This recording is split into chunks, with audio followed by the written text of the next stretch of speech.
Então, boa tarde, gente, formalmente aí, para quem também está chegando, né? É uma alegria imensa receber a Ana Paz aqui. É a primeira vez que a Ana Paz vem da Universidade de Brasília, então a gente espera que essa parceria se desdobre em outros encontros, né? Que seja o começo de uma série de, né, possibilidades de trocas, de parcerias. Como a Beth Lopes comentou, a gente tem cada vez lido mais, né, os trabalhos da Ana aqui no Brasil, aqui em Brasília. Ana Paz é pesquisadora, é curadora, dramaturgista, é crítica de teatro. Atualmente, ela faz o seu pós-doutorado em artes performativas no Centro de Estudos de Teatro, na Faculdade de Letras, em Lisboa. Ela é autora de alguns outros livros, além do que a gente vai discutir hoje, que a gente vai conversar hoje um pouco sobre os ritmos afetivos nas artes performativas. Mas a Ana tem também o livro Discurso da Cumplicidade, Dramaturgias Contemporâneas, que é de 2004, que ela diz que talvez a gente encontre disponível na própria Livraria Cultura, e ela é organizadora da antologia Performance na Esfera Pública, de 2017. Então, hoje ela vai estar aqui, né, dialogando conosco. Vamos aproveitar essa oportunidade maravilhosa. Obrigada, Ana, mais uma vez. Quiser falar, fica à vontade.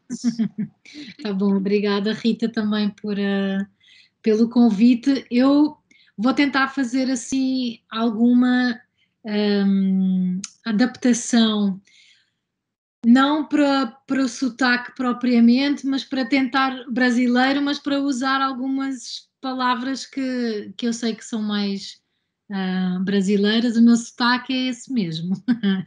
Não vou, não vai poder ser diferente, mas eu vou falar, eu prometo que eu vou falar com mais calma, mais devagar do que eu normalmente faria, porque eu sei que a gente, para o Brasil, a gente fala muito rápido, né? De comer muita palavra e muita sílaba. Então, de qualquer modo, se sentirem dificuldade em seguir, porque às vezes também tem momentos em que eu me posso entusiasmar e eu esqueço desse pormenor, mas podem sempre lembrar-me, tá? Que está difícil de seguir. Também porque este meio de encontro não é o mais fácil para estes. Não é um Zoom, mas é um encontro virtual, né? Às vezes também criam mais dificuldades na comunicação. Então, só para dizer isso que podem ficar à vontade. Agradecer novamente a Rita por essa oportunidade também de conhecer colegas e estudantes e doutorandos e tudo mais, gente interessada, né, nessas áreas. E então a minha ideia era fazer, como eu dizia há pouco à Rita, era fazer uma apresentação um, mais geral, talvez, dos tópicos desse livro, dos ritmos afetivos, assim, uma coisa mais panorâmica, e, e depois abrir o espaço para a gente conversar, para a gente poder falar sobre, como mais pormenor, talvez, de alguns aspectos que sejam mais interessantes para cada um de vocês e também para o contexto do Brasil nesse momento, o que é que faz mais sentido, né? Para não falar tanto no abstrato, mas falar no concreto também. Então eu vou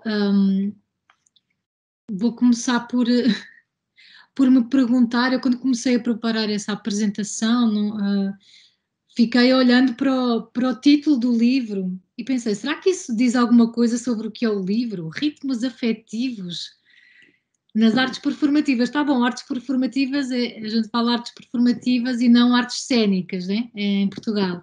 Mas ritmos afetivos, será que é uma ideia? O que é que a gente capta com esse ritmo, com esse título, né? Então eu própria fiquei a pensar o que é que seriam os ritmos, de novo, não é? Repensar o que seriam os ritmos afetivos. E, e esses ritmos são, imaginem, podem ser, é como quando a gente vai ver um espetáculo, quando vai ver teatro, dança, uma performance, há sempre uma respiração particular daquele espetáculo. Há uma espécie de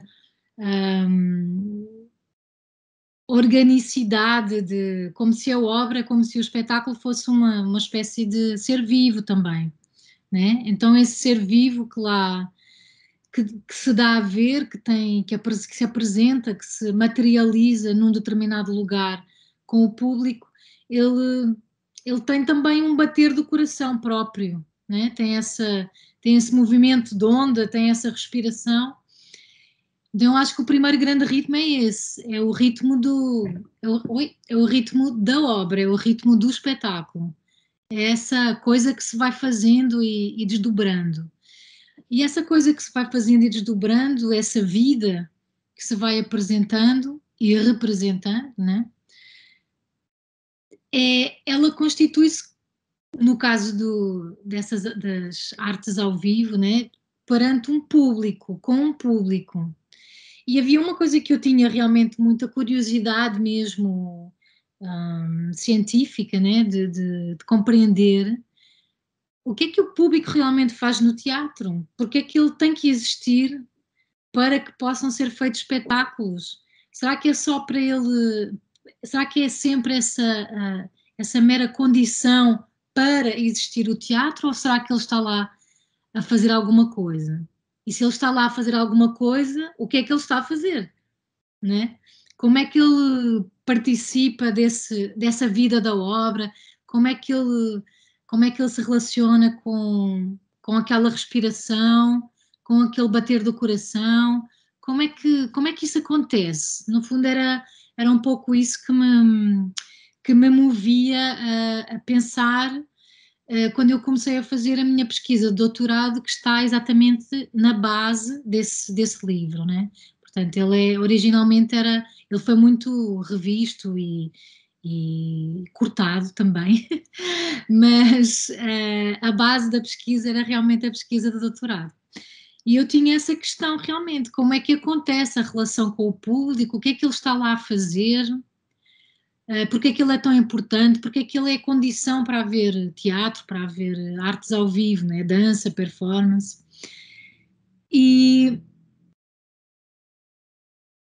uma das ideias a que depois cheguei é que realmente nesse ritmo o público entra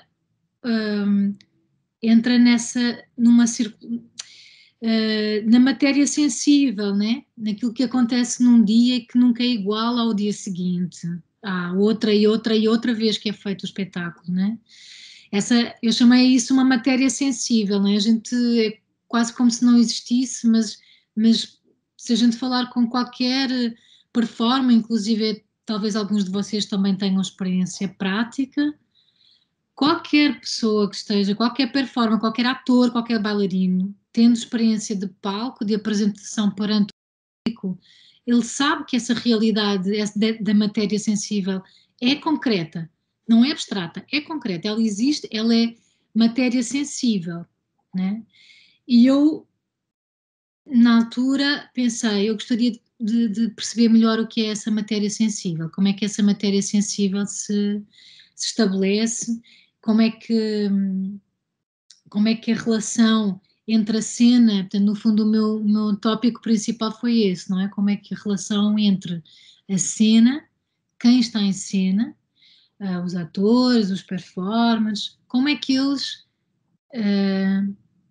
como é que a relação entre a cena e o espectador acontece? E o espectador mais como público, no sentido em que eu não me preocupei muito com o espectador individual e daí não ter feito entrevistas com o público, nada desse tipo de coisa, mas fiz um trabalho sobre os performers, quem está em cena. Portanto, é sobre o que acontece em cena, mas é para pensar a relação com o público, como é que acontece. E uma das minhas ideias foi talvez propor que essa participação do público fosse, de algum modo, atuante na circulação de afetos, e os afetos seriam essa matéria sensível, a parte importante, pelo menos, dessa matéria sensível. E comecei por pensar o seguinte, então, como é que a gente faz para pensar isso, não é? Porque devo dizer que, inclusive, no início, esse é um tema que parecia tão vago, tão difícil de é mesmo isso, de tocar, né? De chegar lá, como é que a gente estuda isso, né? Se é uma matéria sensível, invisível, não se pode comprovar, né? Essa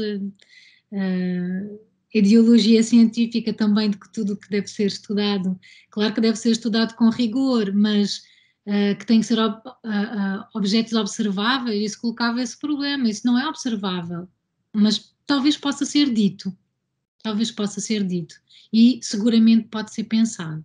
Isso também é o domínio um pouco da especulação filosófica, embora este trabalho não tenha propriamente um lado filosófico, mas apenas esse especulativo. Então eu pensei, bom, como é que a gente vai pensar isso exatamente porque esse tema, sendo tão abrangente e tão aparentemente tão pouco concreto e seguramente não observável, como seria possível pensar sobre ele, como seria possível escrever sobre ele, né?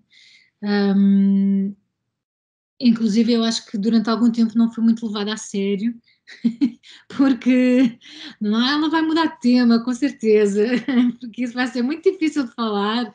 Como assim? Porque a gente tem uma fase, não sei se alguns de vocês estão fazendo os vossos doutoramentos, os vossos doutorados, mas tem uma fase que a gente faz um teste do tema. E todas as ocasiões são boas para a gente dizer de uma forma diferente qual é o tema que está a trabalhar. E todos os dias está a trabalhar sobre um tema diferente, porque todos os dias a coisa vai saindo de maneira diferente. Mas isso é um momento muito divertido, porque ao mesmo tempo a gente está ainda a palpar o terreno, né? Não sabe bem, tem que encontrar mesmo. Não tem que ser assim para toda a gente, mas foi o meu caso. E também não foi assim desde o início, eu não tinha essa ideia de que seria isso, eu sei que era, mas como ia ser, eu não sabia. Mas isso, enfim, penso que terá levado muita gente a pensar que eu talvez não conseguisse fazer esse trabalho. Mas então comecei a pensar o seguinte: como será possível pensar sobre isto? Que elementos é que eu preciso de ir analisar, né, repensar para se poder observar alguma coisa dessa relação, responder a essa questão. Como se estabelece a relação com o público, entre cena e público, e o que é que o público está lá a fazer. Pronto. Então, e vocês encontram aqui nesse livro, que eu mudei aqui a ordem em relação à dissertação, então às vezes, a primeira parte é a introdução, exato. Então eu peguei em 3 elementos diferentes, mas que me pareceram essenciais para pensar essa questão, para responder essa questão. Um deles foi o espaço cênico, né? E o espaço cênico é aquele que aparece abordado no capítulo 2, contextualização da relação cena-público. Aparecem os dois, na verdade, concentrados, esse é o momento de contextualização. Exato. Mas, enfim, 2 elementos muito importantes que eu identifiquei no início desse trabalho foi o espaço cênico, portanto, o espaço do encontro e o tipo de espectador que a gente está a falar, porque se a gente pensar, mesmo essa pergunta sendo um pouco vaga ou sendo um pouco mais especulativa, é importante perceber de que momento estamos a falar e de que tipo de prática teatral ou prática performativa a gente está a falar, porque uma coisa é terá sido certamente fazer teatro no mundo grego antigo, em que o espaço é aberto, há um anfiteatro em meio círculo, não é? De arena, como vocês falam, eu penso que é a palavra, sem luz artificial, em que a relação com o espectador tem diretamente a ver com uma visão cosmogónica da relação com a natureza, em que todos os elementos são integrados na experiência estética, e é totalmente diferente daquilo que é o paradigma, por exemplo, do final do século XIX, século XX, do teatro realista, por exemplo, né, em que o modelo do espectador é o modelo do teatro à italiana, mas um teatro, um auditório obscurecido, não é? Portanto, quando o público entra, o público fica na penumbra, que não tem, que é cada vez mais reduzida a sua participação, o seu comentário perante aquilo que está a ver, portanto há uma educação do espectador para este hábito que nós conhecemos agora com o qual funcionamos agora, que é do silêncio, do anonimato. Não é? E que só a única zona que está iluminada e que tem essa potência de ação é o palco, não é o auditório, não é? Não é a plateia onde a gente se senta. Então, entre uma coisa e outra, é claro que eu estou a pensar em termos de grandes opostos, né? A experiência de ver uma tragédia grega, um anfiteatro ao ar livre, durante festivais que duravam 2, 3 dias, em que todo mundo ficava lá e comia e saía, entrava e o espetáculo continuava. E a diferença de ter essa concentração da nossa atenção sobre um palco iluminado onde é apresentado, na sua tradição, um texto dramático, né? Que é representado um texto dramático, isso implica ideias de concepção do espectador completamente diferentes, né? E portanto esse momento eu integrei, eu enquadrei dentro de uma relação de passividade e atividade, ou versus atividade, portanto essa compreensão do espectador como alguém passivo também é uma construção, também é uma construção cultural e que tem a ver com o modo, e sobretudo esse capítulo 2 aborda isso, o modo como o espaço cênico foi condicionando a forma de relação com o público, né? E claro, não estou a pensar no teatro popular, do teatro de rua, estou a pensar na linhagem do teatro erudito, né? Que a partir do Renascimento ganha a sua relação frontal e cada vez mais fechada sobre a sala e sobre um auditório que passa a ser, como dizia, depois do Wagner, né, de ele ter feito essa inovação dentro do contexto da ópera, sendo que a ideia era mesmo fazer essa separação e intensificar essa separação entre o público e a cena, de modo a que o público pudesse entrar totalmente dentro da ilusão. Portanto, claro que ao longo do século XX há muitas propostas absolutamente contra esse paradigma, mas enfim, esse momento é aquele que define o espectador como separado daquilo que acontece na cena e absolutamente num lugar passivo, mas menos receptivo, né? Mais subjugado, digamos, a essa relação de poder.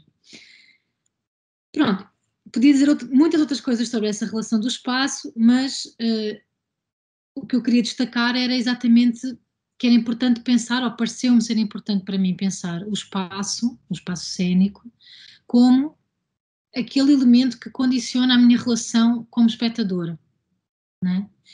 E claro, o espaço cênico também determina ou também configura aquilo que é a minha experiência sensorial, se ele vai privilegiar apenas o aspecto visual, o aspecto auditivo, se eu tiver um texto como um elemento importante,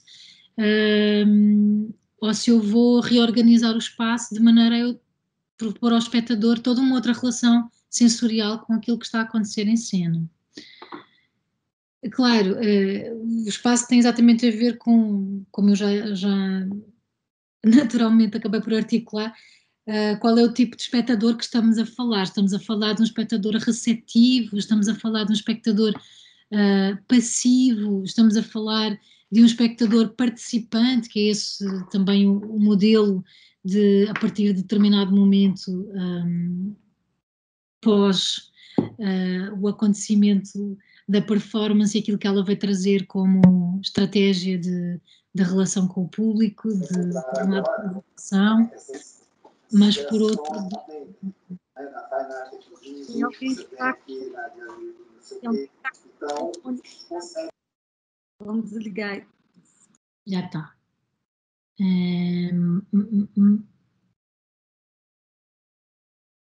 Pronto, mas é isso, essa ideia de, também que nós temos hoje muito presente. Hoje um espectador é um espectador que pode ser confrontado com muitos tipos de espaços cênicos, muitos tipos de propostas de relação, participante, não participante, itinerários, portanto, o espetáculo que se move.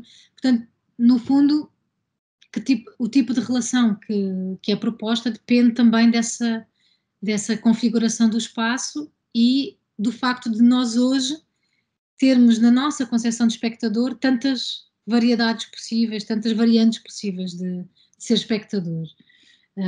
O que também não quer dizer necessariamente que o modelo participativo, ou pelo facto de nós assistirmos a um projeto participativo, que ele seja necessariamente, ele, espectador, seja necessariamente mais ativo. Ele até pode ser mais manipulado, porque tudo depende de como o espetáculo está organizado, como ele concebe o lugar do espectador e que espaço lhe atribui. Um terceiro elemento que eu achei importante a gente considerar, quando fiz essa pesquisa, foi um elemento que eu acho continuo a achar muito importante, que é não só o espaço, tipo de espectador, portanto, quem vê, quem participa nessa relação, como é que o espaço organiza essa relação, mas também como nós falamos sobre isso, como falar dessa relação, que palavras usar para descrever aquilo que acontece. Isso era uma coisa que para mim era muito importante e continua a ser, e o que eu escolhi fazer para fazer aqui também uma ponte com as práticas contemporâneas foi, por um lado, e isso é um outro capítulo do livro, no fundo perguntar a 3 espetáculos contemporâneos, 3 espetáculos de hoje, né, recentes, como eles organizavam, ver como eles organizavam o espaço cênico e que tipo de relação havia com a relação que propunham com o público. Portanto, se havia uma relação direta entre estarmos sentados numa plateia e vermos um espetáculo num palco à italiana, se isso era determinante do tipo de relação que se criava, do ponto de vista dessa circulação de afetos, ou não. Portanto, eu escolhi um espetáculo com um palco à italiana, outro com totalmente imersivo. Não sei se essa moda do espetáculo imersivo já chegou no Brasil, mas aqui já há bastantes práticas e já chegou no Brasil, não é que tivesse depois, mas aqui chega sempre depois, não é? Mas assim, originalmente, ou quem começou a fazer isso e começou a ser apresentado como os artistas que faziam as companhias onde havia mais teatro imersivo foi na Inglaterra. Não sei se a origem das práticas no Brasil é essa ou não, até teria interesse em entender isso, de onde vem.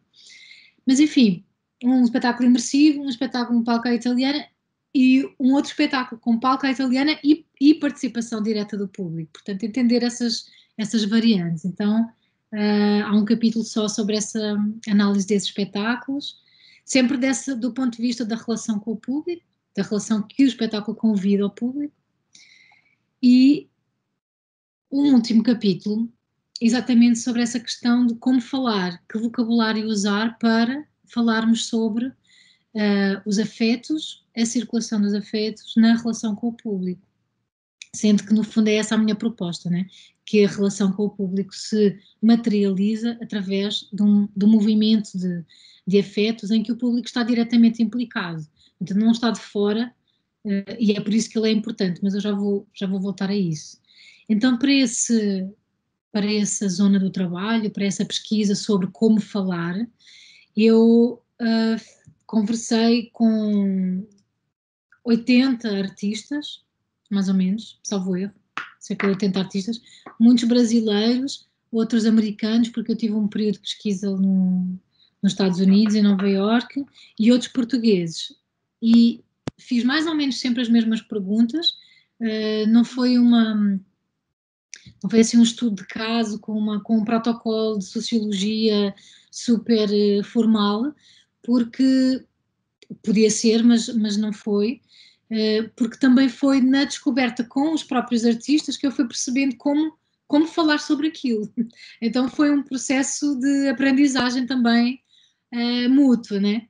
Porque eu não ia só com uma ficha para eles preencherem, isso não tinha interesse. Tinha interesse que a conversa pudesse se ir desenrolando e claro que eu sabia qual era a zona que eu gostava que eles falassem, nem sempre era muito evidente chegar lá, mas foi possível também porque não havia exatamente esse protocolo muito fechado, né? Ou pelo menos eu gosto de pensar que assim foi. Mas o que é facto é que com a ajuda desses artistas, isso eram sempre, eu digo artistas, eram sempre alguém que tem experiência de palco, portanto alguém que tem a experiência de saber e de sentir, sobretudo, a diferença de ter um público diferente todos os dias ou todas as noites. Como é que eles sentem essa diferença? Como podem descrever a diferente e sempre diferente relação com o público todas as noites? E isso foi muito importante, esse trabalho com eles, porque no fundo o que eu fiz foi reunir uma série de elementos dessas conversas e eram elementos, claro, desde a semântica, do campo semântico que era utilizado, que era mais recorrente e claramente era o campo dos sentidos e dos afetos.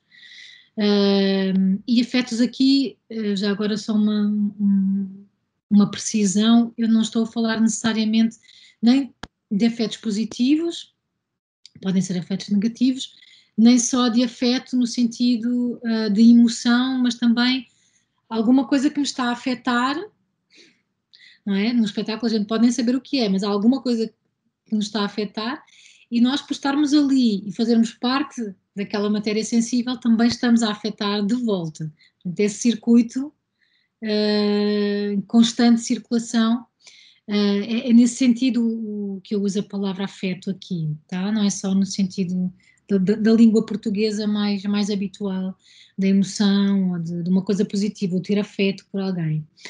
E então nessas conversas, voltando à questão sobre esse campo semântico, trabalhei sobre o próprio jargão da prática, como é que a gente, através das palavras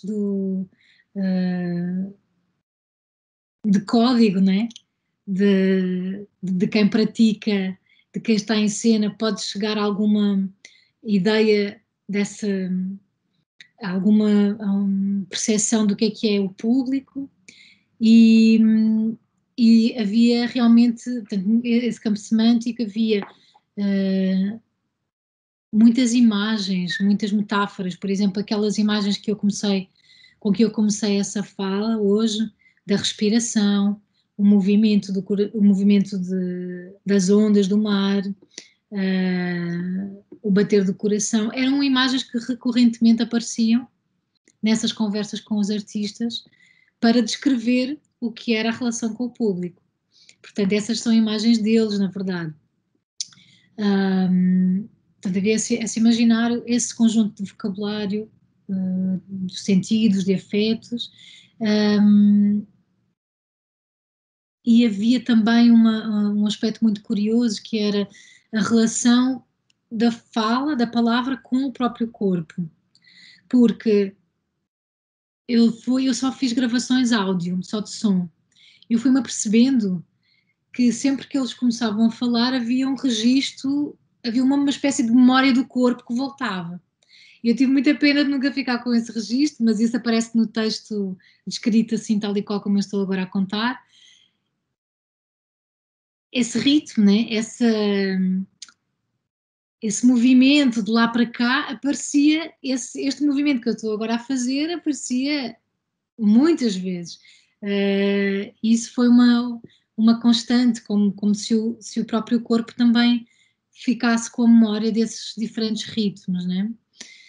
E daí, para fechar aqui essa zona, todo esse trabalho de pesquisa e de análise sobre os espetáculos, sobre as palavras, com os artistas. Desculpem, vou só aqui verificar porque é que o meu computador não está. Ele está-me a dizer que vai fechar, mas ele devia estar a carregar. Desculpem, não estou a perceber. Porque isso é que seria muito mau. Já está. Não, é que eu tinha colocado a carregar, mas agora apareceu-me aqui o sinal e eu peguei um susto, como vocês falam. Pronto. Então, mas não, está tudo bem. Mas então, só para encerrar aqui essa questão do público, no fundo, baseando-me sobre esses materiais todos, esses diferentes aspectos, o que eu proponho no livro é realmente considerar que o público, ele está no espetáculo, não é para que o espetáculo apenas exista como condição ontológica para que o teatro exista ou para que a dança exista, mas ele está lá com uma função, e essa função eu chamei de função de ressonância afetiva, ou seja, ele participa nessa circulação de afetos porque ele está ali para intensificar essa qualidade sensível. E realmente não há nenhum performer, não há nenhum ator, não há nenhum bailarino que não saiba qual é a diferença de intensidade no fazer alguma coisa perante um público e no fazer a mesma coisa no ensaio, não é? O público tensiona, a atenção do público cria essa tensão extra, né? Ele intensifica essa dinâmica afetiva, né? E isso cria um arrepio, né?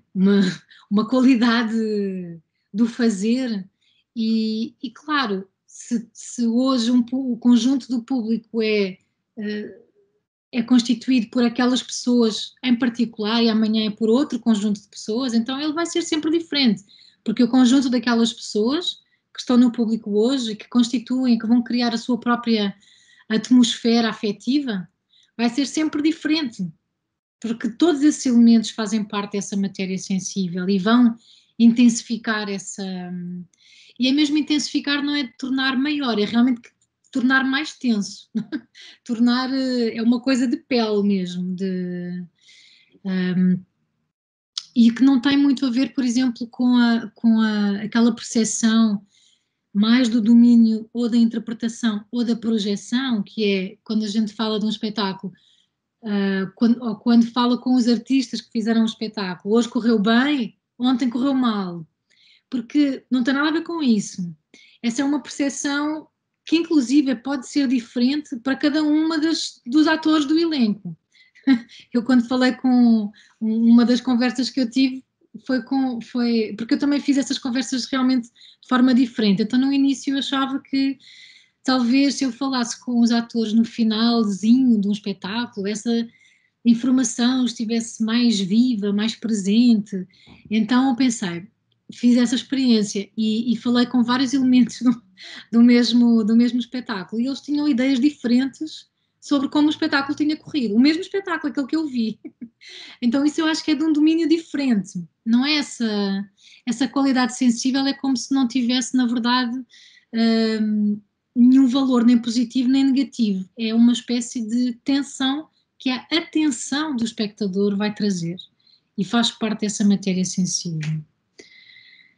E aqui eu queria passar para outro aspecto, que era trazer um pouco, portanto, quando a Rita me falou para fazer essa conversa convosco, eu pensei, bom, mas eu já trabalhei nisso há tanto tempo, qual é a pertinência de falar sobre isso agora, né? Isso, para quem tem ciências, os trabalhos publicados, há muito essa relação com o trabalho anterior como uma coisa muito antiga, já ninguém quer saber disso, isso é uma coisa... E então eu fiz também esse exercício de pensar, será que isso interessa para alguém hoje? Por que é que pode interessar, né? E eu comecei a pensar numa coisa que foi o que é inevitável de pensar hoje, porque é que é importante pensar o teatro, e eu falo do teatro assim por defeito, né? Quando falo de teatro falo artes cênicas. Para que pensar hoje as artes cênicas como um movimento conjunto de afetos? Qual o sentido disso? Qual a necessidade? Não é tanta utilidade, mas a necessidade de pensar. E quando eu me coloquei essa pergunta, a primeira palavra que me apareceu assim na cabeça foi a palavra contaminação. Porque esse movimento conjunto de afetos, essa intensificação, essa tensão das atmosferas do público, são formas de contaminação. Então, o teatro, as artes cênicas, pensar, na verdade, a pergunta é mais como não pensar fora desse contexto que a gente está vivendo globalmente dessa pandemia, né? Que mudou tudo nas nossas vidas. E então, se a gente pegar nos mesmos 3 elementos, e se a gente pensar, ok, teatro ou artes cênicas como um movimento conjunto de afetos, que espaços é que a gente pensa hoje ou que podem ser repensados a partir daqui? A gente pensa nos teatros fechados durante tantos meses, aqui em Lisboa já reabriram, alguns, não todos. Não sei, gostaria de saber como está a situação no Brasil, depois se alguém quiser falar um pouco sobre isso. Mas um teatro fechado, não é? Um teatro fechado que não tem vida, né? É realmente quase o óbito, um lugar de um teatro fechado para quem está próximo dessas vivências é ao contrário da vida, né? E por outro lado, os outros espaços que surgiram, o espaço virtual, de outros encontros, de outra forma de fazer, de outra forma de estar, porque era preciso fazer alguma coisa, e a casa, e esse fazer a partir da casa, né? Então há outro espaço, a casa como espaço de confinamento, mas a casa também como lugar de ponto de encontro, através desses suportes tecnológicos do virtual. Encontro no virtual a partir da casa. Isso são só, vou lançando assim ideias para a nossa conversa, não tenho nenhuma resposta, foi só, ok, se a gente pensar hoje o teatro como um conjunto de afetos, a gente tem que pensar nestes espaços, né? Nesses espaços que são hoje diferentes. Nos espectadores, a gente logo pensa em contaminação, todo, né? Vamos fugir do nosso mais próximo ser humano para não sermos contaminados ou para não contaminar, né? Então, também esse registro de relação próxima, apesar de um pouco difícil, até um certo ponto, do que a contaminação pode ser uma contaminação prejudicial, mas também pode ser uma contaminação benéfica, né? Pode ser uma contaminação de coisas boas. Não precisa de ser apenas uma contaminação de algo que nos vai trazer doença, todas as coisas associadas a isso. Depois o espectador e a máscara. Né? Hoje, se a gente vai ver um espetáculo, nós próprios, como espectadores, temos de usar, pelo menos aqui em Portugal, temos de usar uma máscara, temos que seguir um protocolo, um caminho super organizado para evitar, enfim, para criar todo um sistema de condições de segurança, ainda que aparente, mas nós precisamos, como seres humanos, de sentir essa segurança, ainda que ela seja aparente, para podermos encontrar-nos com o teatro na sala. Então, esse elemento da máscara, que que também é uma separação, né? Também é uma separação do outro, porque a gente perde o contacto visual, perde o contacto de relação, de cumplicidade, e vários amigos que têm começado, voltado a fazer espetáculos aqui em Portugal me têm dito a estranheza, me têm falado da estranheza que é fazer um espetáculo para uma sala cheia de pessoas com máscaras, né? Ter o público mascarado. Isso não é indiferente. Isso é uma coisa... Muda tudo, né? Muda tudo. Então o teatro já está a mudar com essa... Mesmo que seja uma fase, acredito que seja uma fase, mas não é possível pensar esses elementos hoje sem pensar sobre isso. Porque essas máscaras tiram aquilo que apesar desse paradigma que eu falava do nosso hábito de espectador de ser o anonimato, a gente também retira elementos da participação do público, da reação do público através das caras, não é? E ali é como se ficasse tudo abafado, né? Essa sensibilidade, toda essa relação, essa conexão fica toda abafada com a máscara. E por último, a questão do como falar sobre isso, que eu, pelo menos no meu caso, tornou-se uma investigação contínua, como falar sobre esses fenómenos, como falar sobre esse lado das nossas vidas,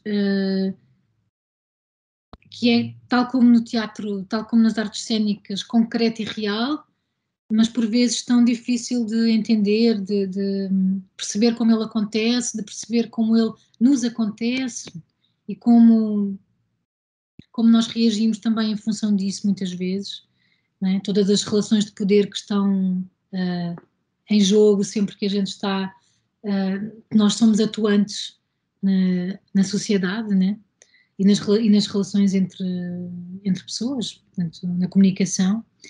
E também como falar num mundo de fake news, de uma realidade que tem uma relação impossível com a realidade, né? Porque a gente sabe que a informação que circula nos social media, nas relações que temos com muitas pessoas, nós aqui falando através dessa relação virtual, qual é o referente do real? Onde é que está esse real? Então, que palavras usar para falar dessa realidade que não tem referente com o real, né? Que é uma construção contínua, imparável, sempre em circulação, mas continua a ser, e talvez cada vez mais, e talvez por isso mesmo, importante do que nós sentimos e do que fazemos, de como fazemos, de como sentimos. E aí eu terminava com uma autora que eu gosto muito, que é uma autora brasileira, uma cronista, a Eliane Brum, tem uma coluna fantástica sempre no El País, e eu lembrei, por causa desta questão exatamente de como falar, das palavras, eu lembrei que ela tinha uns artigos, tinha umas crónicas sobre essa questão da palavra e como isso era importante para o contexto brasileiro, e aqui ainda estávamos muito longe de imaginar, como sempre estivemos muito longe de imaginar essa situação pandémica global. Então ela tem um texto, uma crónica de 2016, 20 de junho de 2016, que é sobre a crise das palavras. E eu vou fazer aqui uma citação. Ela escreve nessa crónica a tragédia brasileira, que as palavras existem, mas já não dizem, porque se não há escuta, não há dizer. Então, eu já na altura achei isso incrível, é claro, ela, esse texto, essa crónica e essa reflexão é a propósito do genocídio negro e do genocídio indígena no Brasil, mas é também sobre sermos uma comunidade. Eu trago esses temas não porque me queira colocar numa posição de facto até ter alguma coisa para dizer sobre o Brasil, não é isso, mas porque me lembrei genuinamente desses textos da Eliane e achei que é sempre importante fazer uma ponte com realmente o contexto que a gente vive. Esse contexto, neste caso, é o contexto do Brasil, né? E, portanto, é só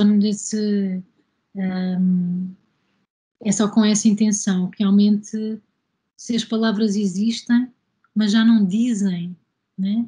Palavras existem, mas já não dizem. Então, como é? Vamos inventar novas palavras? Ou vamos refundar as palavras? Vamos renegociar a linguagem? Vamos fazer o quê, né? Como é que o teatro e como é que a arte pode fazer alguma coisa sobre isso? E, curiosamente,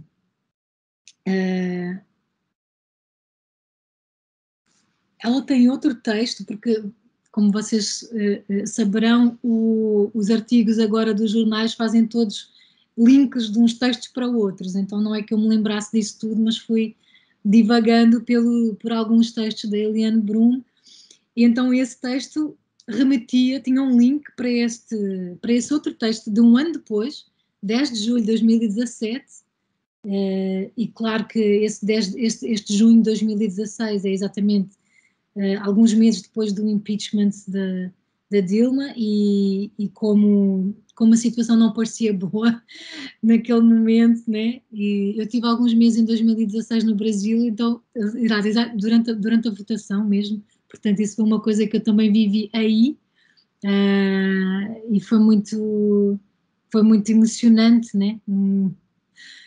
Viver isso aí. Mas voltando aos textos da Eliane, portanto, um ano depois, em 2017, ainda não tinha havido as eleições, né? Nova presidência de Bolsonaro, mas essa questão da crise das palavras continuava como uma reflexão importante para ela. E nesse texto, é um texto que se chama O Brasil Desassombrado pelas Palavras Fantasmas. E é engraçado que ela vai exatamente pegar na capacidade que o sonho e a arte têm como possibilidade de resgate da palavra. E eu achei isso importante para trazer para aqui, para não terminar no lado trágico, mas sim, a mesma autora fazendo uma reflexão um ano depois, como pode ser feito, o que pode ser feito, né? E claro, a gente pensa na arte no sentido em que ela pode reinventar o real. E ela termina dizendo, quando as palavras dizem, elas provocam movimento. E eu achei que isso era exatamente aquilo que talvez a reflexão sobre as artes cênicas hoje, em cada contexto específico, né, em cada lugar sociopolítico, cultural, talvez seja isso, talvez seja encontrar as palavras, encontrar os gestos para dizer e para provocar movimento. E que esse movimento também seja um movimento de afetos e que possa reinventar formas de estar, reinventar o real é sempre uma categoria, uma espécie de categoria estética que às vezes parece que fica sempre no abstrato, mas aquilo que tem sido a minha experiência, eu tenho visto muito pouco teatro, porque também por razões familiares tenho estado bastante resguardada, portanto não voltei a fazer uma vida completamente como de antes, mas a experiência de ir ao teatro hoje é uma experiência diferente. É uma experiência que muda alguma coisa, é uma experiência que coloca em movimento alguma coisa.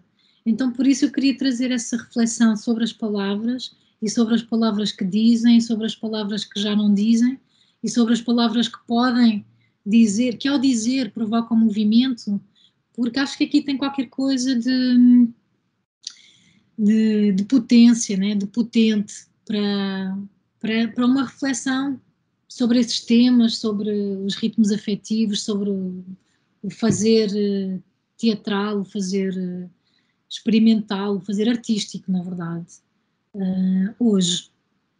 E agora eu gostava de ouvir alguma coisa desse lado, ou continuarmos a conversar um pouco sobre estes temas, ou outros que queiram, alguma coisa que eu tenha dito que gostavam que eu falasse mais, enfim, pronto. Uma brisa, então. Quem quer falar, levantar a mão aí.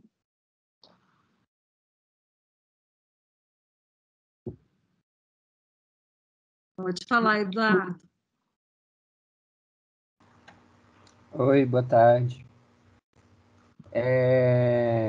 Eu fiquei muito interessado, assim, não li o livro inteiro, mas eu li um pedaço e fiquei muito interessado. Estou indo um pouco numa pesquisa semelhante, assim, vou fazer perguntas também para os artistas, mas também vou tentar fazer para alguns espectadores.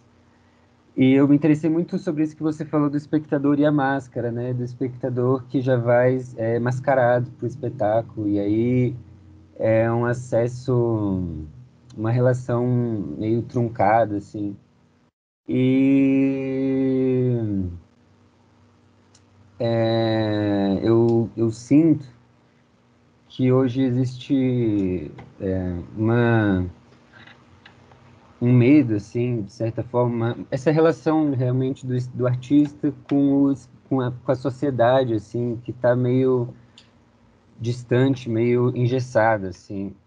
Eu não sei se você tiver alguma coisa para falar sobre isso, como será que nós artistas podemos fazer alguma coisa para o espectador se sentir mais realmente convidado a participar?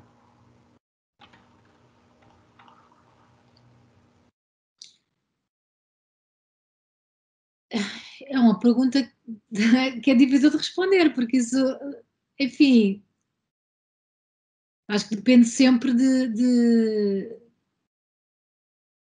depende sempre de muita coisa, mas depende sobretudo de uma, que é quando a gente, qual é a diferença de perguntar será que tem alguma coisa para fazer ou de nos dizermos eu preciso fazer. Então, se a gente precisa, é por aí. Né? Se a gente precisa de fazer, se a gente precisa de ir para a rua, se a gente precisa de ir juntar com aquelas pessoas em particular para pensar um tema, para fazer. Se a gente precisa, se tem essa urgência, certamente essa urgência vem de um lugar importante, né? Então, talvez o que acontece é que, em alguns casos, a gente talvez tenha perdido o contacto com essa urgência. E daí ficar meio. Será que é importante? Será que sim? Será que não? Mas se a gente encontrar a urgência, ela própria é que vai mostrar qual é o que é para fazer. Eu falei que não tinha conversado com espectadores, mas simplesmente foi a minha opção, né? Não tem. Claro, é interessante, depende daquilo que a gente pergunta ao espectador.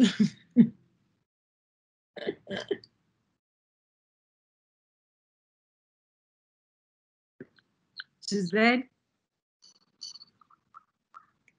Então, Ana, é interessante isso que você coloca das palavras, né? E veio uma reflexão a respeito de como então ressignificar. Eu acho que também, talvez agora, seja uma urgência até maior dessa ressignificação de palavras, especialmente em função de que nossos corpos estão mediados por telas, né? Então, há de alguma maneira essa morte dos corpos, né? Que são essa matéria da relação dessa matéria sensível, né? Que acontece no teatro, né? Então, assim, não é exatamente uma pergunta, mas talvez seja, não sei.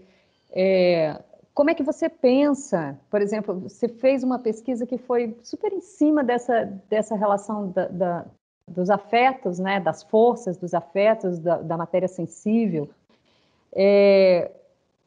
Como é que você, por exemplo, poderia pensar essa tua pesquisa nesse contexto de hoje, né? Qual a reflexão que você faz de toda essa tua pesquisa nesse contexto de hoje? A importância, inclusive, de uma pesquisa assim para esse contexto de hoje, né? Que nos distancia dessa matéria sensível de alguma maneira, ou nos faz descobrir outras matérias sensíveis, não sei, né? Enfim. Essa foi a questão que eu me coloquei exatamente. Qual o sentido que faz pensar sobre isso? Mas só eu tentei fazer esse levantamento, né, para mim, e foi isso que eu partilhei convosco, no sentido que exatamente as artes cênicas, por serem uma relação de presença, de copresença, uma relação de corpos, uma relação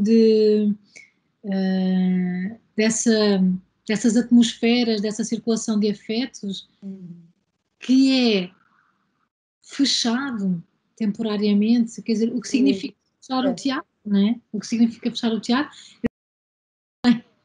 Eu não tenho essa resposta, mas eu acho que há uma relação, há alguma coisa aí a pensar, né? Alguma coisa aí, essa questão da contaminação.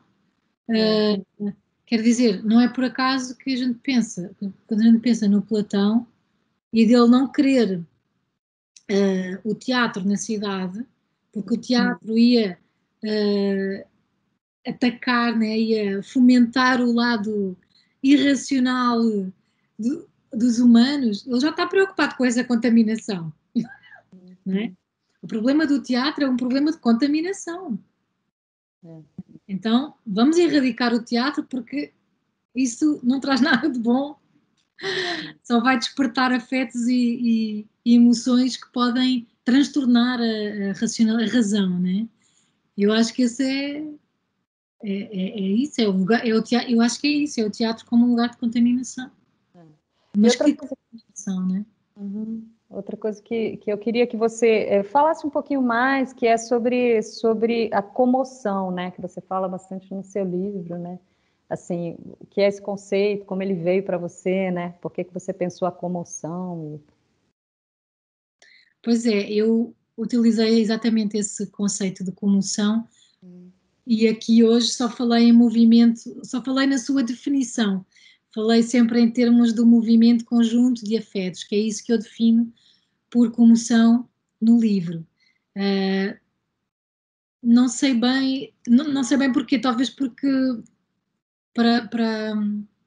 acho que foi instintivamente só para afastar um pouco da reflexão daquele momento e tentar trazer para hoje essa reflexão, mas na altura, na época que eu cheguei à comoção, na verdade, antes de chegar a qualquer outra coisa.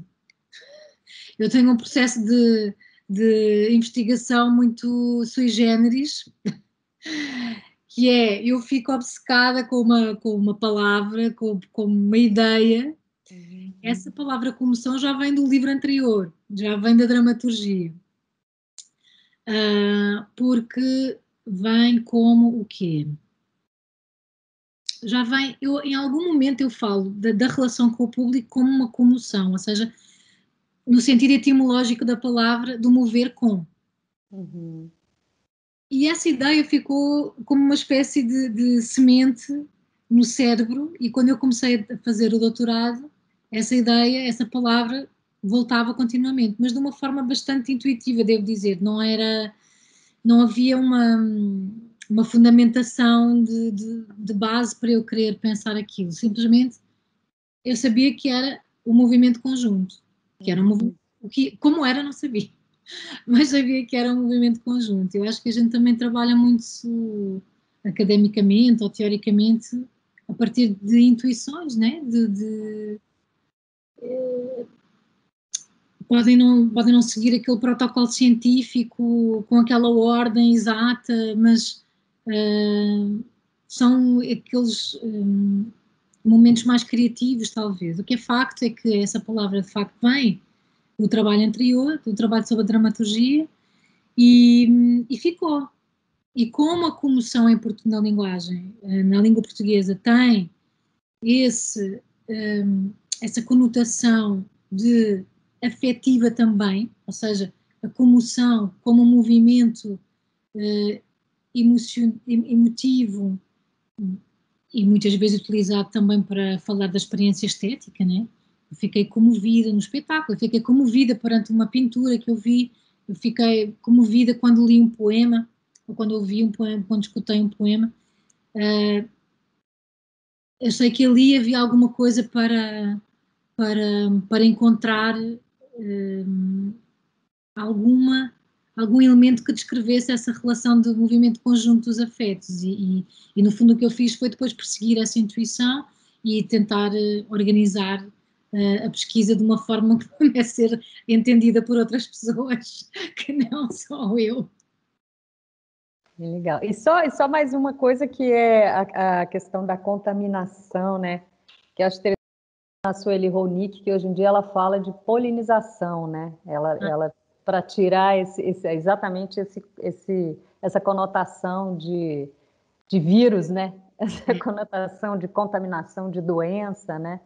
E que eu imagino que também, não sei se você, se bem que você pensa nessa coisa da contaminação, tanto para bom quanto para, enfim, para ruim, né? Num certo sentido. Mas é evidente, a palavra em si tem uma conotação negativa, óbvio, né? Óbvio. E claro, sim, a fertilização, não é? Pensar a fertilização e não só a contaminação, portanto, algo que gera outras coisas, que produz outras coisas e não só que mata, né? Que destrói. Bom, obrigada. Obrigada pela sua pergunta também. Alice? Oi, Ana.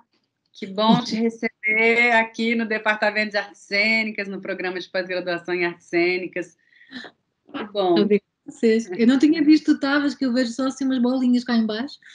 É porque eu, na verdade, até perdi um bom pedaço da tua fala, que eu estava numa banca, uma outra salinha aqui do lado, numa outra janelinha. Mas é muito bom de escutar a parte que eu escutei, e quero dizer que eu gostei bastante de ler.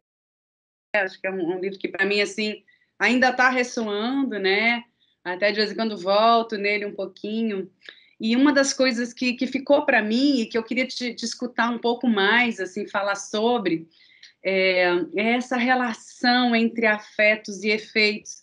Eu gosto muito do modo como você cerca essa noção de afeto, né?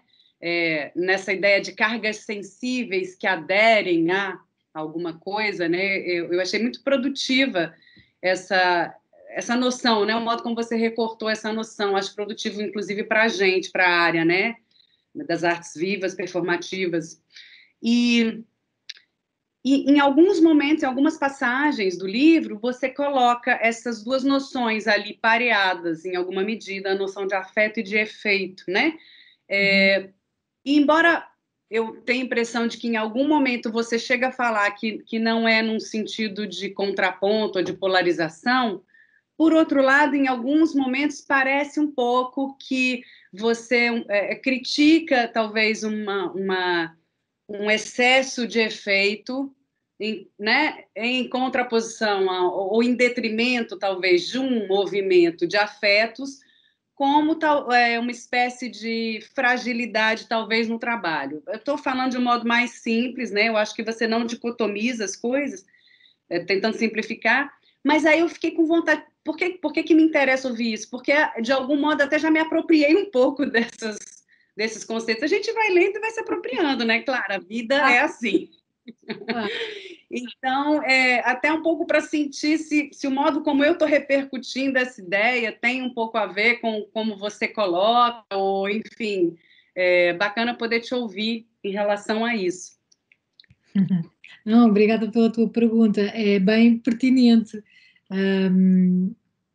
E realmente eu também reconheço esse eco um pouco até talvez moralista, de certa forma, que é efeito, mau, mau, mau, mau, afeto, bom, bom, bom, bom, né? Isso tem a ver um pouco com o lado mais assim, implicado da investigação, né?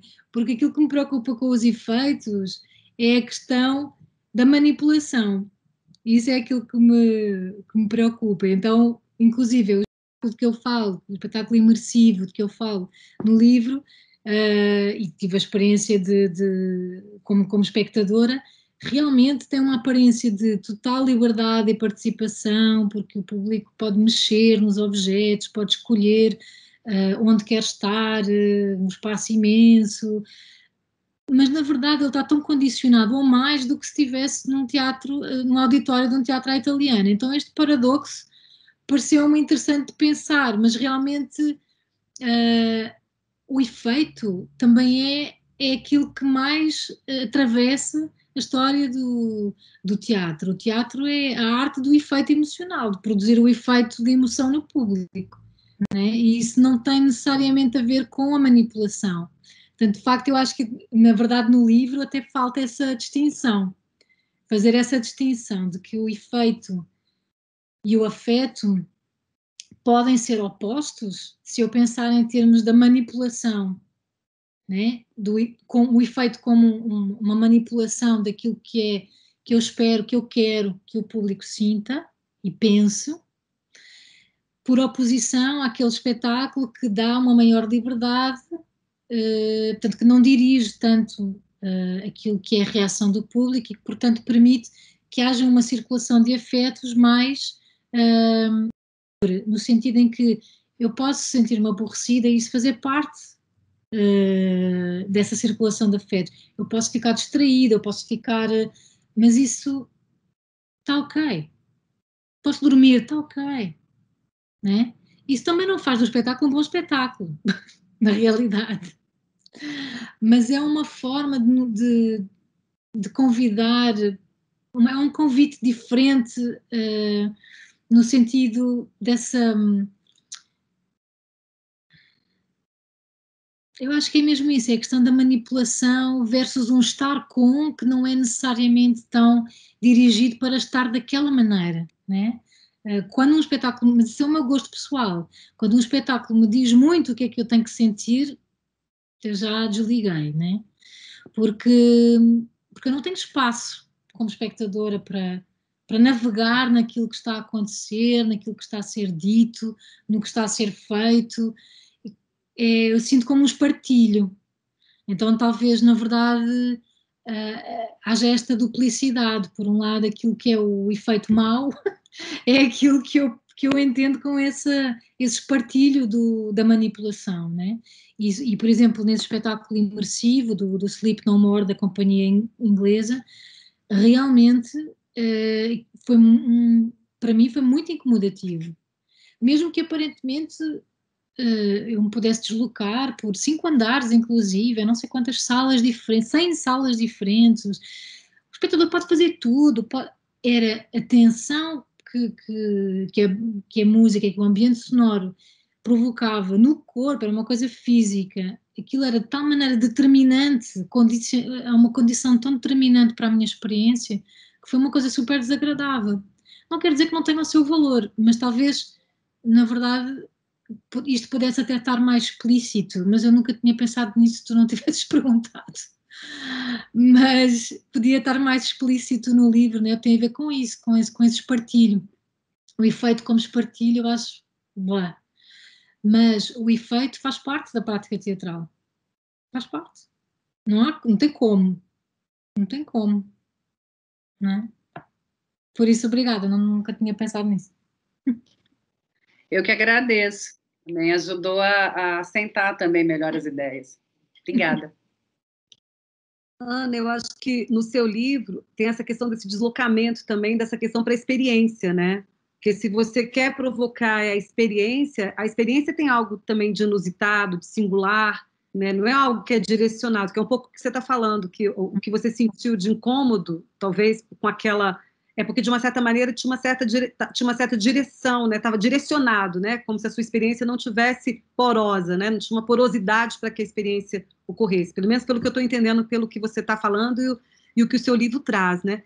Quando você falou aquela questão do teatro imersivo no Brasil, vocês me corrijam aí, quem está junto, vamos ajudar a construir isso para a Ana, mas o Teatro da Vertigem, você conhece o trabalho da Teatro da Vertigem, dos anos 90? É um marco muito significativo, não que seja o primeiro, mas eu acho que ele é um marco como grupo, né, para as trilogias que eles têm, que eles fizeram na igreja, fizeram na prisão, né, e fizeram no hospital, né, essa trilogia da Vertigem dos anos 90, elas são muito emblemáticas das discussões desses últimos, vamos dizer, 20, 30 anos aí, do que seria o teatro imersivo. Talvez seja interessante a gente falar um pouquinho também, né, o que a gente está entendendo também como imersivo nesse contexto, né, porque, no caso, eu tive a oportunidade de assistir a trilogia, né, as 3 peças, não sei se você assistiu, se teve a oportunidade de ver esse trabalho desse grupo brasileiro. Mas sim.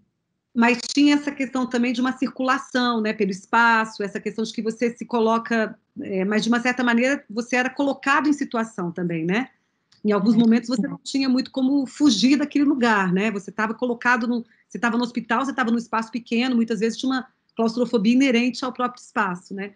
Então, enfim, eu acho que a gente pode desdobrar um pouco também essa questão do próprio imersivo, né? O que seria? Claro que existem N outros grupos do Brasil, e a gente está discutindo muito, Ana, aqui também, das teatralidades brasileiras, né? A gente fala muito do eixo Rio-São Paulo, que é o que é mais divulgado, inclusive para a gente mesmo.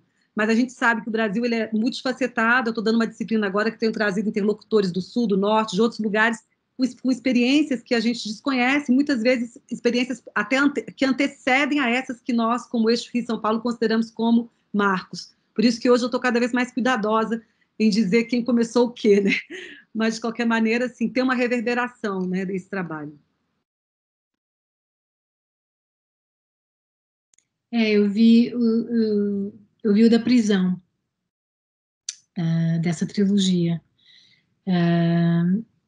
Eu acho que a diferença para aquilo que talvez aqui a gente chame de teatro imersivo é que não há um desenho do espetáculo muito delineado. Então, aqui o imersivo, a minha experiência pessoal foi como se a gente estivesse dentro de um filme, estivesse no cinema, mas dentro do cinema. Então, muitas salas, por exemplo, era o decor, era o cenário. Só que era um cenário que eu podia mexer, que eu podia. Não era uma ficção, era realmente uma decoração incrível, super bem cuidada, desse espetáculo em particular. Mas o imersivo aqui é mais pensado em termos dessa total independência, total liberdade, autonomia, não é independência, é autonomia do espectador relativamente àquilo que é apresentado. Então, eu posso passar 3 horas deambulando pelos vários espaços e não ver nenhuma cena representada por nenhum ator. Ou eu posso escolher andar atrás dos atores, quando eu ouço alguma coisa, está ali a acontecer alguma coisa e vai toda a gente ver, ou não, eu posso simplesmente ver esse espetáculo imersivo como uma exposição, como uma visita espacial. Então, eu acho que a diferença para a Vertigem nesse aspecto é que na Vertigem, neste espetáculo que eu vi, que adorei na altura, há um desenho teatral, há um desenho de cena, né? Há um itinerário, só que talvez seja mais site-specific do que imersivo, pelo menos da forma como aqui está sendo utilizado o termo. Mas eu acho que também, lá está, podemos ressignificar a palavra imersivo. Então, interessante. Então, para vocês aí, o imersivo tem a questão da autonomia. Interessante. É. É tipo, cada cena acontece independentemente, claro que o espetáculo tem uma sequência, né? Só que é totalmente indiferente se a gente vê a primeira cena no início, eles fazem loops de cenas, sempre as mesmas, né? E o espectador pode. Eu estou a pensar também, atenção, no espetáculo, na companhia que fez esse espetáculo de que eu falo no livro, que é uma companhia inglesa chamada Punch Drunk. E eles são, enfim, considerados aqui, né? Aqui nos Estados Unidos, porque eles já fazem um monte de espetáculos nos Estados Unidos também, como um pouco a referência do teatro imersivo. E o teatro que eles fazem é assim. Não quer dizer que não haja outros teatros imersivos que sejam de outra forma. O teatro imersivo que é feito em Portugal, que eu conheça, ou que tenha um pouco de percepção, segue esse modelo. Ok? É isso.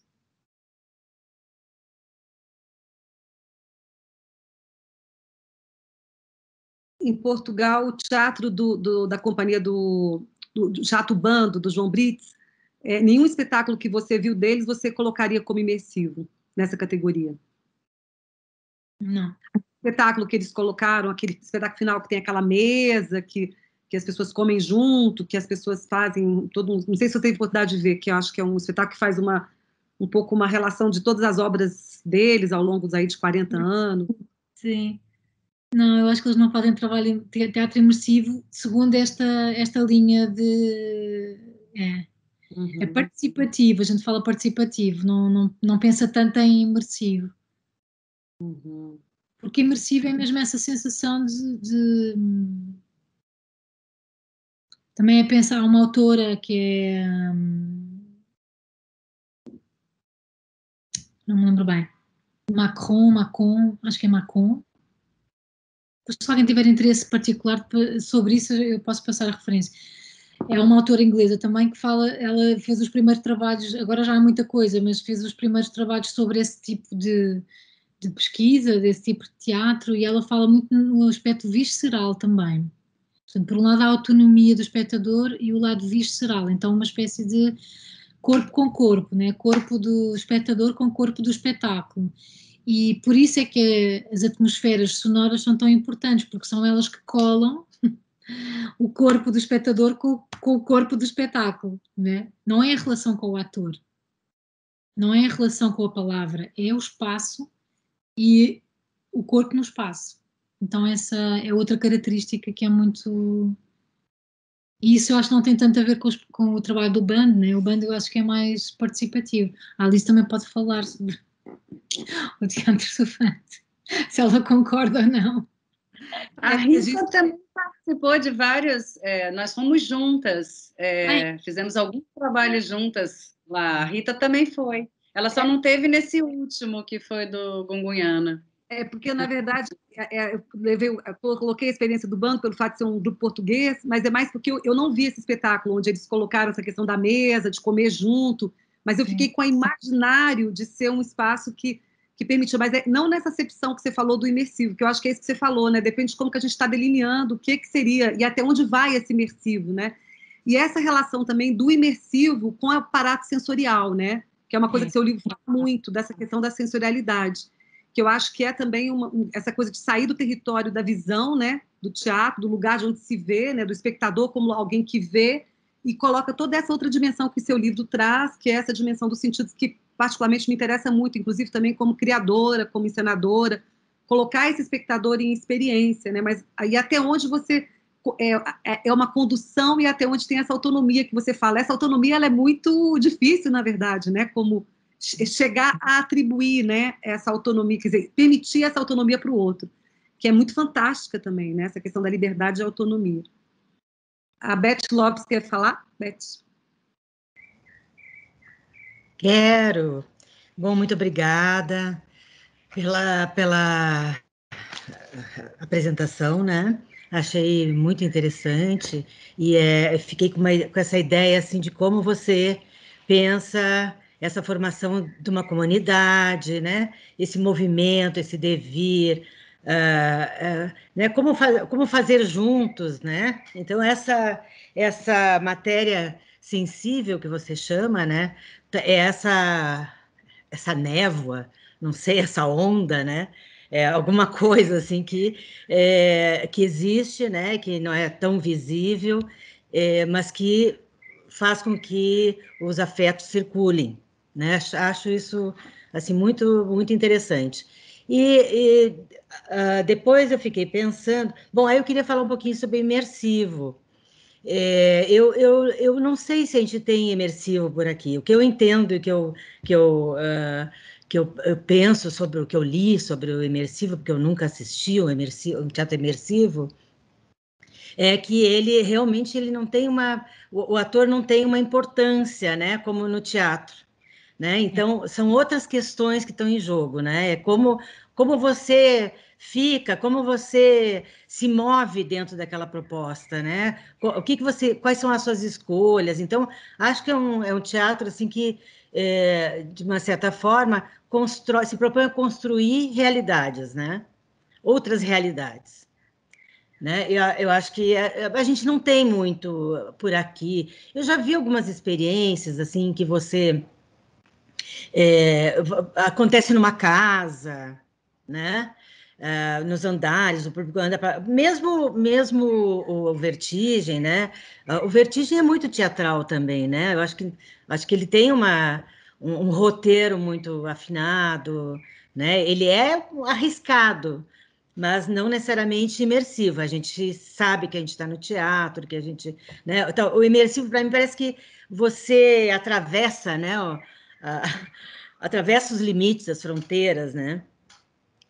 tanto para o bem quanto para o mal, né? Não importa aí o valor.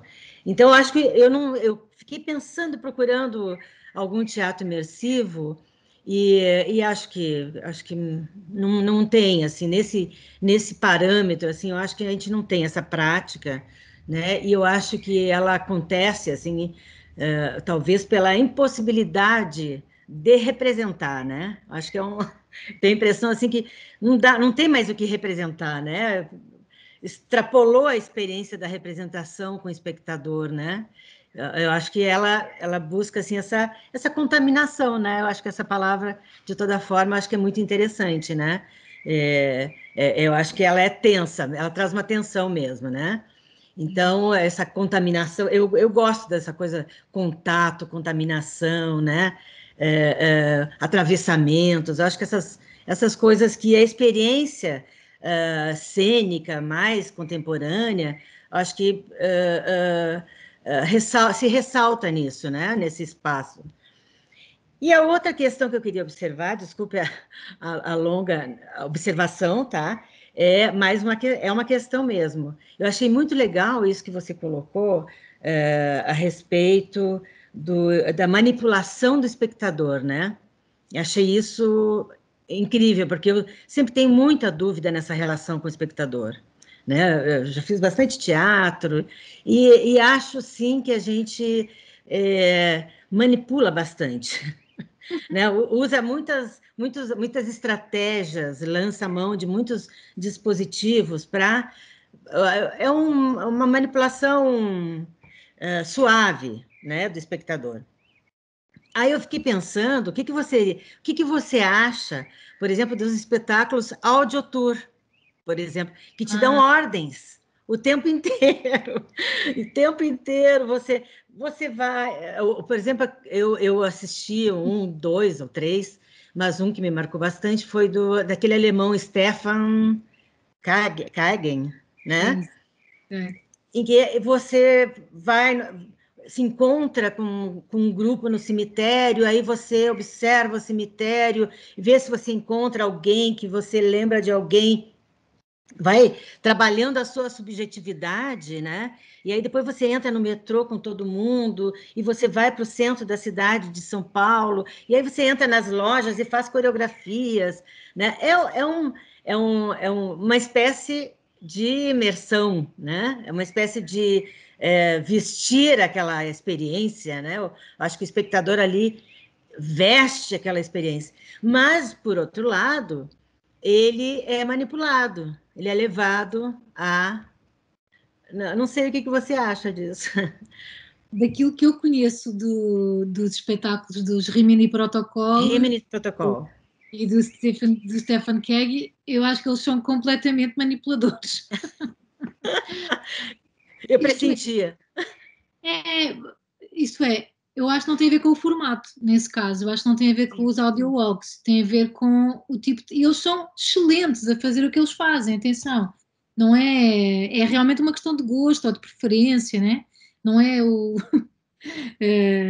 não é o efeito mau, mas é porque há sempre, realmente há uma valoração sempre um bocadinho em alguns momentos do livro, que eu acho que até é, na verdade, um resto de um primeiro pensamento, uma primeira ideia que eu tinha, que depois não se verificou, uma primeira hipótese que eu tinha que não se verificou, mas eles são muito bons a fazer isso, são muito bons a criar, mesmo nos espetáculos que eles têm, por exemplo, com as comunidades, e já fizeram vários no Brasil, né? O interesse é sempre o interesse do artífice, do artista-artífice, e a construção daquele enunciado estético irrepreensível. E é ótimo. O que eles fazem é ótimo a esse nível. Mas, por exemplo, quando eu acho que isso aparece de uma forma mais, às vezes, complicada de digerir, é exatamente nesses trabalhos participativos, porque aí a gente questiona qual é o lugar dessas comunidades convidadas, né? Qual é o lugar da pessoa que se apresenta a si própria, da pessoa real que vem para aquele sistema teatral de significados, para entrar dentro do discurso estético daqueles artistas, há ali uma tensão, às vezes eu acho um bocadinho complicada eticamente, o que não quer dizer que os espetáculos sejam maus, eles são muito bons, mas há essa complicação. O último que eu vi era sobre Cuba. Vai ser o próximo aí a rodar, certamente, só não rodou mais, se calhar por causa de, talvez pela Covid, mas e são alguns jovens cubanos que falam sobre a relação com os avós e os avós, e portanto falam toda a história contemporânea de Cuba, né? Já foi há algum tempo que eu vi, portanto, e não pensei se querem falar disto, portanto não fui rever, mas existe essa tensão entre as pessoas reais e aquilo que é a fabricação estética, não é? Mas voltando ao formato, eu por acaso acho que o audiobook, o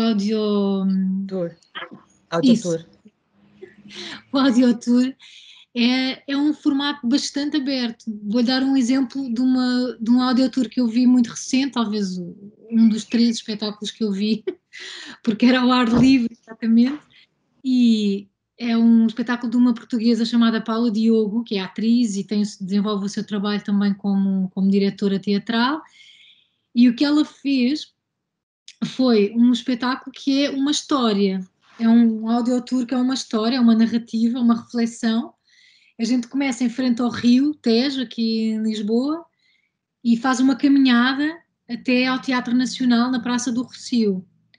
Só que o que é curioso é que esse texto que ela conta, que a gente ouve na voz dela, porque ela também é atriz, é uma história que não tem rigorosamente nada a ver com a paisagem que a gente está vendo. Então são 2 elementos que não é um site específico, é realmente uma espécie de teatro portátil, né? Que podia, quer dizer, certamente ela terá escolhido aquele itinerário por razões específicas, né? Não foi outro, foi aquele.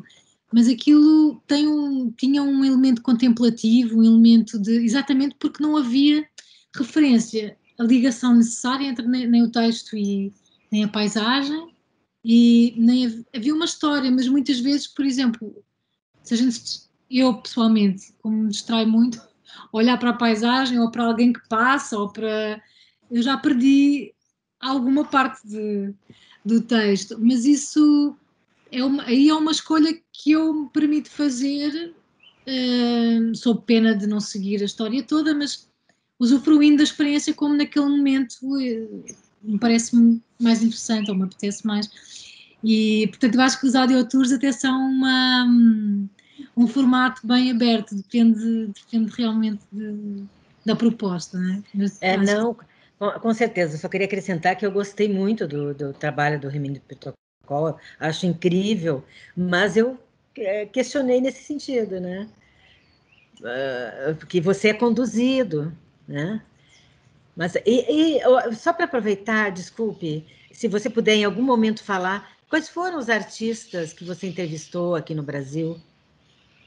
Aí eu tenho que lembrar. Eu não vi, eu não cheguei lá. É que eu também não faço, eu falei com vários, mas nem todos eu cito no livro, só no início faço uma lista de todos com quem eu falei, mas assim de cor, eu acho que até talvez tenham sido mais pessoas da dança, foi a Marcela Levi, foi a Cláudia Miller, foi a Eleonora Fabião. Ah, que interessante. Tá bom, tá ótimo, já entendi. Só queria entender o que você escolheu, quem você escolheu. Tá ótimo. Também tem a ver com situações específicas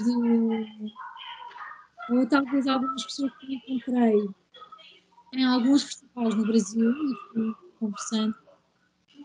E depois aquelas mais longas, nem encontro aqui isso no livro, aquelas conversas mais longas com as pessoas que eu também conhecia, né? E tinha mais facilidade em fazer essa conversa, também não foi... Ana, tem a Kamala. Quer falar, Kamala? Obrigada. Desculpa a comprida.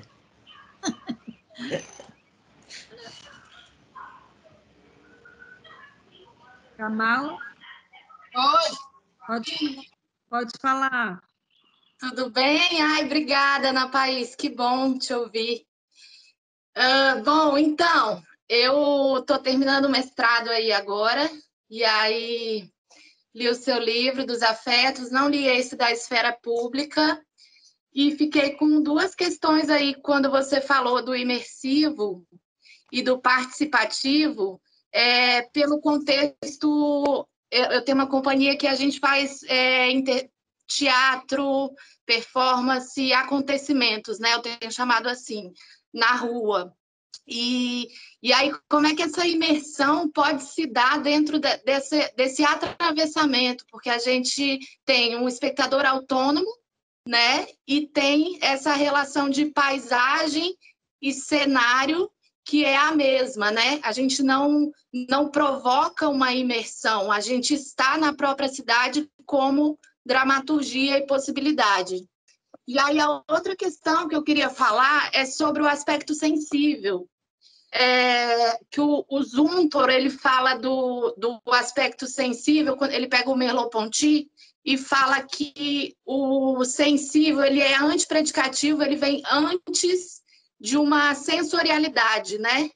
E aí, tanto a Sueli Ronick também, como o Vladimir Safatli, eles falam dessa necessidade do medo e do desamparo para que essa sensibilidade ocorra, né? Você precisa de uma desestabilização.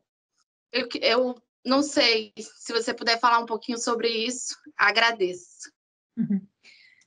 São perguntas que demoraria algum tempo a responder, mas olha, em relação à primeira questão, eu acho que essa colocação é bem interessante, que é o teatro de rua, a gente fala também teatro de intervenção aqui, é um teatro imersivo ao contrário, né? É entrar na imersão, entrar no todo. Eu acho que isso é uma ideia até bem interessante para refletir, concordo inteiramente. Então, eu acho que, na verdade, depende como a gente define aquilo que está a falar, daquilo que está a falar. Acho que tudo depende disso. E do contexto, qual é o nosso referente, né? Mas acho bem interessante. Não tem que ser uma coisa ou outra. A gente podia definir assim o teatro de rua e de intervenção, né? Aliás, esse é talvez mais autónomo aí o espectador do que nesse imersivo que eu estava falando há pouco, porque realmente se a gente está na rua pode ir embora a qualquer momento, né? Então, mas é interessante pensar ao contrário, pensar a rua como a imersão. Bem interessante isso. Em relação à outra questão, é bem mais complexa também, mas eu acho que a teoria também vem de momentos, vem daquilo que é. Lá está, é preciso pensar, é preciso dizer naquele momento. Eu não sei se o medo e o desamparo hoje teriam sido as palavras escolhidas para falar, porque a gente está numa situação em que não quer sentir o medo e o desamparo, né? Por uma questão muito grave globalmente. Agora, o que eu entendo é que, e a Sueli Ronick também trabalha muito sobre a questão da receptividade, né? Quando ela fala do corpo vibrátil é a receptividade em potência, é estar receptivo àquilo que, à vida, ao outro, àquilo que acontece. Então, a questão é que para essa receptividade é necessário, não sei se é necessário o medo, mas o desamparo talvez seja necessário para abrir o corpo, né? Para abrir o corpo nas suas várias dimensões, cognitiva, afetiva, sensorial, para receber, né? Essa receptividade, que eu também falo disso um pouco no livro, é diferente de passividade. São duas coisas que né? A gente se abrir não é a mesma coisa de não ter nenhuma ação, né? Saber receber, né? Dispor-se a receber, abandonar-se para receber, são coisas diferentes. Então acho que é por aí, é importante por aí, né? Para essa receptividade. Kleber, quer falar? Kleber, está aí? Estou sim, Rita, estou abrindo o microfone e a câmera. Está chegando de Goiânia o sinal. Ai, boa tarde. Eu agradeço, obrigado. Olá, Ana, tudo bem? Boa tarde a todos. Bom, minha pergunta é bem simples. Tenho tentado acompanhar com muita admiração a sua bibliografia. É claro que com esforço, porque não é uma bibliografia muito fácil de acessar, né? Do ponto de vista, os livros não são fáceis. Inclusive, hoje chegou de performance, chegou pelo correio. Performance na esfera pública, está aqui, ó. Mas, enfim, chegou. Engraçado que vou mostrar aqui, estou empolgado, né? Está no plástico ainda, acabou de chegar. A Luciana Hartmann tinha trabalhado e eu fiquei muito impressionado com o artigo do Gomes e, enfim, eu fiquei muito afim de ler, porque eu tive acesso à dramaturgia pelas publicações de dança, minha formação ela vem da dança, mas eu estou doutorando na UNB, orientando da Alice, e, bom, a minha questão ela tem a ver com essa experiência do sensível, tentando pensar, embora tenha algumas pistas, mas me parece que não é a questão... Eu entendo que não é a questão chave, mas eu gostaria de entender como que você vislumbra o que antecede e o que sucede o momento teatral. Porque, bom, a gente está passando por um momento de revisão de tudo, dos valores, dos objetivos de tudo, e me parece que a gente passa por um momento da falência também das políticas públicas. Um dos questionamentos que ficava muito evidente em relação a isso é que o fomento, sobretudo a criação, ele acabava estreitando muito os laços da experiência, da experiência sensível com o teatro, com a dança, com as artes performativas, no sentido de que o fomento assegurava um certo distanciamento, uma preservação do espaço de criação, e o momento de apresentação acabava sendo um foco muito evidente, mas ao mesmo tempo muito restrito, porque eu fico tentando pensar como que esse momento que antecede e o momento que sucede a experiência do ver também pode dar pistas sobre os agenciamentos das artes performativas em relação ao espectador. Aí gostaria de te escutar um pouco em relação a isso.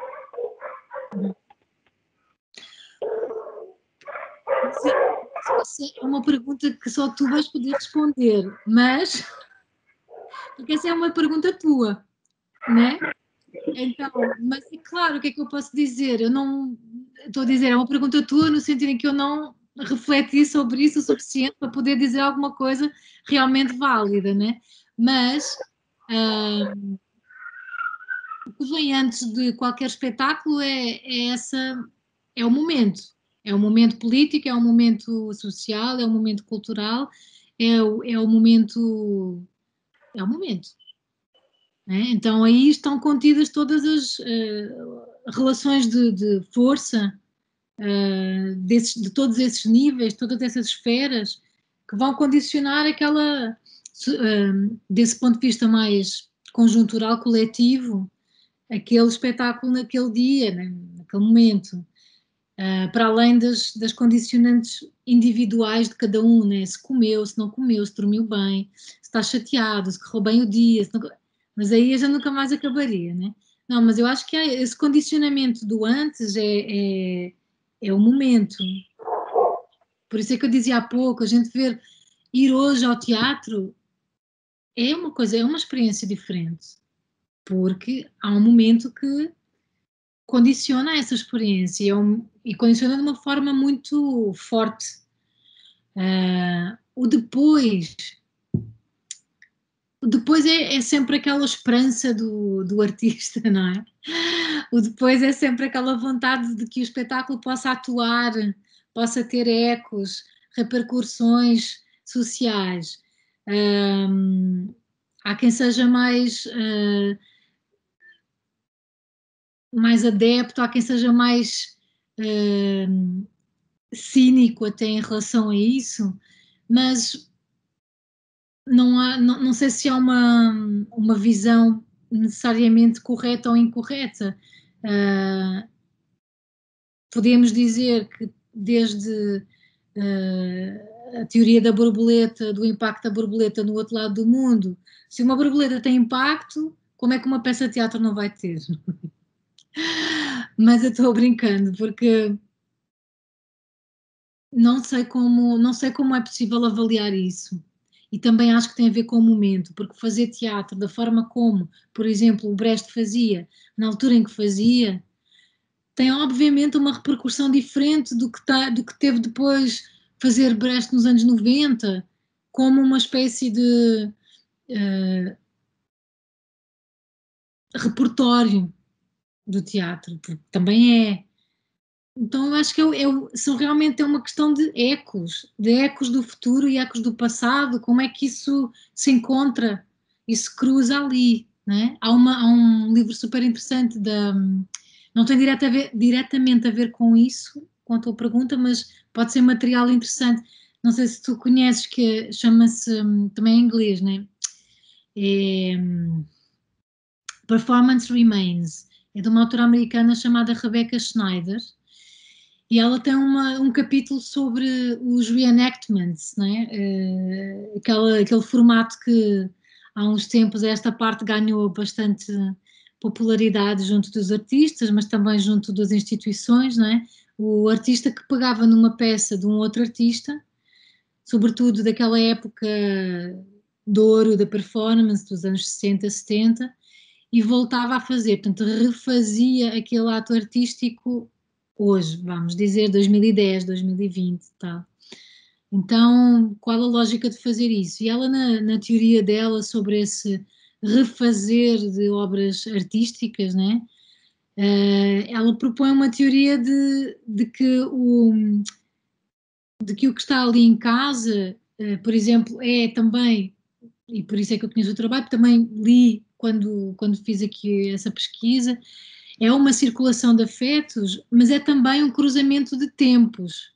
Então, tempos e espaços, ela fala. Portanto, o reenactment é como se fosse uma sobreposição do espaço e do tempo do passado com o do presente, mas que também já está a fazer no futuro alguma coisa. Então, se for um tema que interesse para o teu trabalho, talvez seja uma autora interessante para responder melhor, inclusivamente, a essa pergunta que tu colocaste do que eu. Beth, você está Perfeito. levantado?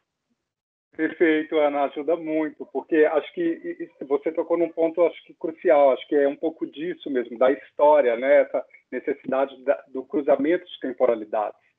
Acho que isso tem a ver com o esforço de tentar fazer esse tipo de atravessamento.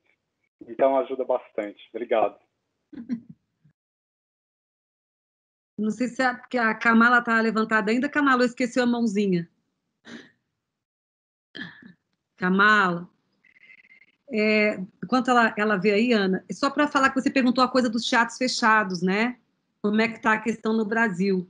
Talvez as pessoas possam me ajudar aqui a falar. Eu, particularmente, nunca mais fui ao teatro, e acho que aqui em Brasília mesmo, eu acho que os teatros estão abrindo só, por exemplo, no CCBB, para uma coisa mais ampla, meio no sistema, às vezes, a Gisele foi numa experiência que era de carro, assistir o espetáculo de carro, talvez a Gisele possa falar um pouco, mas eu não tenho visto teatros mesmo ainda aqui, em Brasília, pelo menos, abertos. Se alguém foi, por favor, responda melhor para a Ana aí que eu. Ando bem clausurada como a Ana em casa.